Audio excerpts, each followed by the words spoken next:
to enjoy their chewy treasure.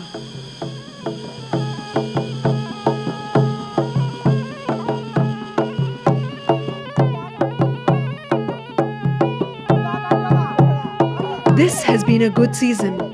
It is time for the wandering honey gatherers to return to their villages, to celebrate the bees that enrich their lives ceaselessly.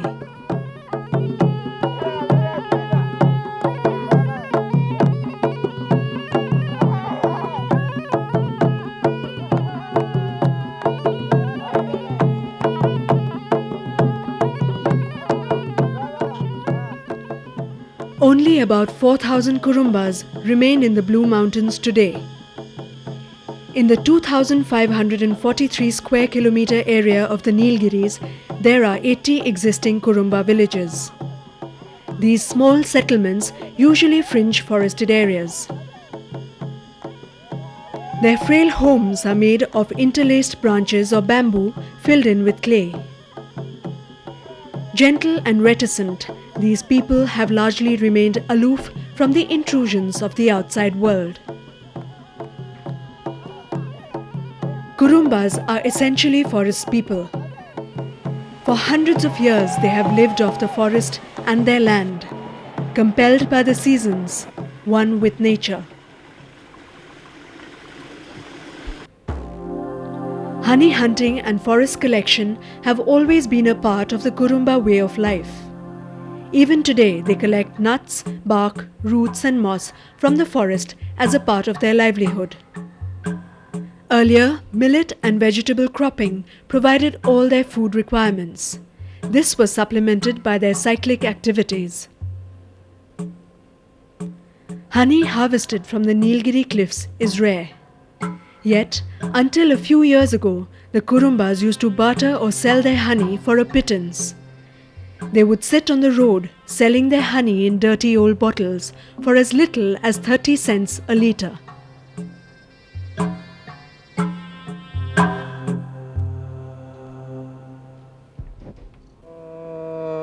Today, however, most Kurumbas recognize the value of their honey. Earlier, honey used to be squeezed out by crushing the combs along with the larvae in it. Now, they piece the comb laterally, separating the stored pollen from the honey portion.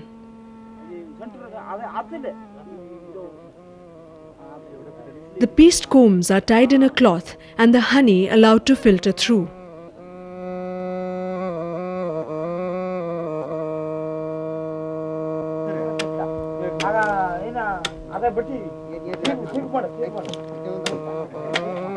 Until a few years ago, the brood comb was discarded, left for monkeys to feed on. But now they are melted down into wax.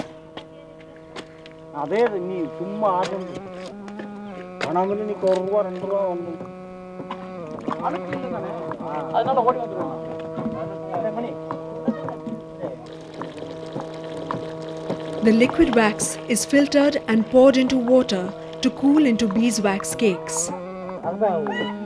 This is sold for about $2 a kilogram.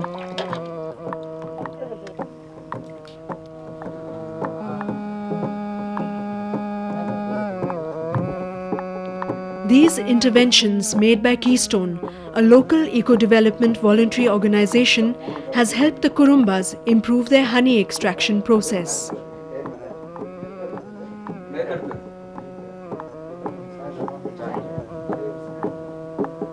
Strict quality tests ensure that the honey is pure. The tribals also get a better price for the honey from this organization, and honey hunters from many parts of the Nilgiris come to sell their harvest here. With cash in hand, Visu and the others from Seminarai browse around the markets in Kotagiri, the nearest town. Kurumbas are inherently minimalists. Their expenditure seldom goes beyond food, clothes and ritualistic needs. In Visu's village, Seminarai, the villagers have learned to optimize forest produce. They have started to gin cotton from silk cotton pods to make mattresses, an innovation that's been a huge success in the valley.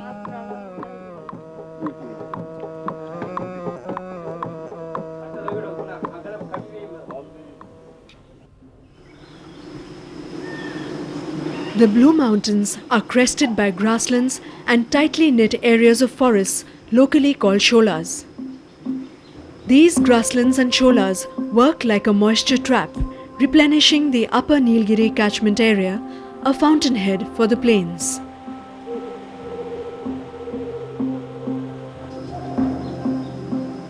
The shola and grassland prototype repeats itself all over this terrain, creating marshes and water bodies in every dale. Indigenous flora here includes several rare and precious plants, many of which are medicinal.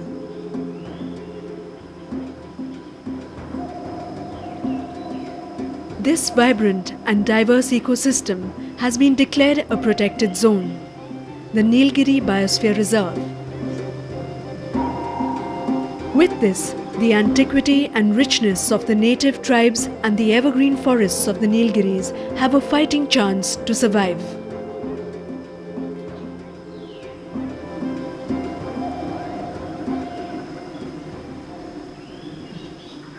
The winds from the south bring the monsoon clouds to the Nilgiris in June.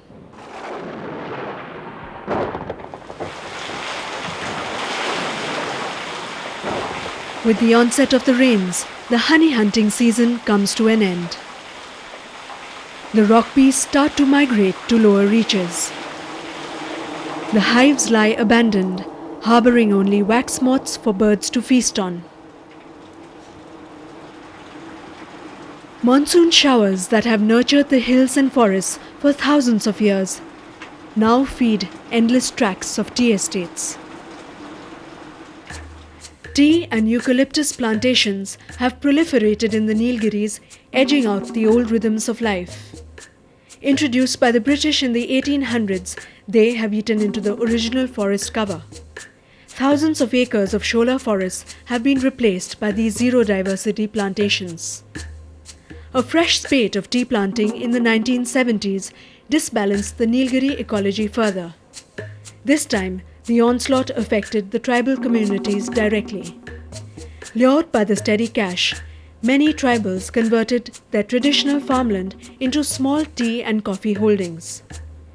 Self-sufficient for centuries, they have now stopped growing their own food and instead become dependent on an alien market economy.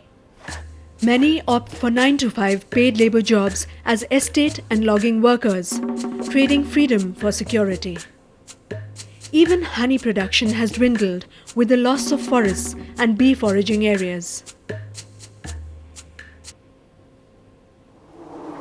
In the last decade, the number of practicing honey hunters has dropped by 40%. Few among the Kurumbas still understand the special link that binds them to the rock bee and its ecology. Tribal identities are under threat. Visu's successors may succumb to the beckoning of the outside world.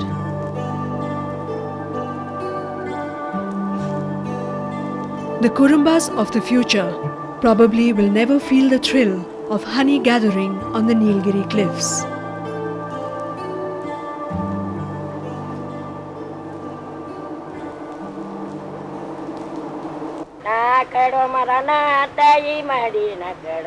The lamenting voice of his grandmother rings in Visu's ears.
Visu and his brothers wander through their forests, figures of transition, caught in a cleft world.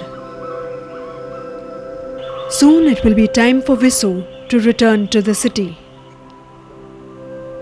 Will the simple innocence of this free-spirited time remain intact for his brothers? Will they want to inherit the primeval wisdom of the Kurumbas? Or will this tradition just pass away, lost to the generations of the future?